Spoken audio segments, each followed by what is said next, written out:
सीमा, तुमने पराठे इतने पतले क्यों बनाए? हमारे घर में पराठे थोड़े मोटे बनाए जाते हैं। जी माँ जी, मैंने सोचा था कि ऐसे जल्दी बन जाएंगे। अगली बार आपके बताए तरीके से बनाऊंगी। और ये चाय, इसमें चीनी कुछ ज्यादा लग रही है। अमित को इतनी मीठी चाय पसंद नहीं है। जी मैं ध्यान रखूंगी। तुम्हें अभी बहुत कुछ सीखना है। घर संभालना आसान नहीं होता। सीमा, तुमने बैठक की सफाई तो कर दी, लेकिन मेज के नीचे धूल रह गई है। ओह, शायद मेरी नजर नहीं गई। अभी साफ कर देती हूँ। काम करते समय हर छोटी बात पर ध्यान देना चाहिए। जी माँ। सीमा, ये सफेद कपड़े रंगीन कपड़ों के साथ क्यों डाल दिया? ऐसे तो इनका रंग खराब हो सकता है। माँ जी, मैंने सोचा था कि रंग नहीं छूटेगा, अगली बार अलग अलग धोऊंगी। हर बार अगली बार कहने से काम नहीं चलता। घर के काम में सावधानी जरूरी होती है। देखो, ये दाग फिर नहीं गया।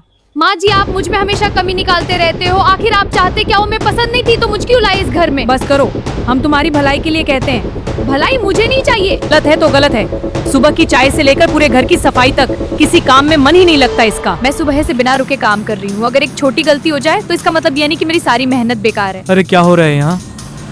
अरे बस करो माँ, हमेशा उसमें कमियां निकलती रहती हो। माँ, क्या मैं गलत हूँ? जब से ये आई है मैं तुझे बेगानी लगने लगी हूँ।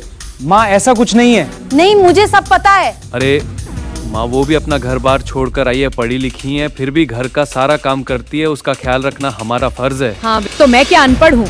मैं भी बेटा अपना घर छोड़कर आई थी। मैं भी पढ़ी लिखी हूँ। क्या क्या नहीं किया इस घर के लिए। माँ, हम जानते हैं आपने क्या किया। बस बेटा, तू अपनी पत्नी के साथ रहे, मैं ये घर ही छोड़ देती हूँ। माँ ऐसा मत कहो। नहीं, मेरा मन पक्का है। माँ जी कृपया रुकिए। तुम दोनों खुश रहो। आप क्यों जाएंगे? मैं चली जाती हूँ। ये तो आपका घर है, मैं तो बेगानी हूँ। सीमा, तुम तो हालात को समझो। वो तो बुजुर्ग है, तुम तो जवान। रोना बंद यार, वो माँ है हमारी। तो मैंने कब सेवा नहीं की इनकी? हर काम करती हूँ, बात बात पर मुझ में कमियां निकालती रहती है। मैं भी इंसान हूँ। बेटा रो मत, मुझे पता है तू बहुत करती, फिर भी आप समझती नहीं। तुम तो हमेशा माँ का साथ देते हो, मैं तो कुछ लगती नहीं तुम्हारी।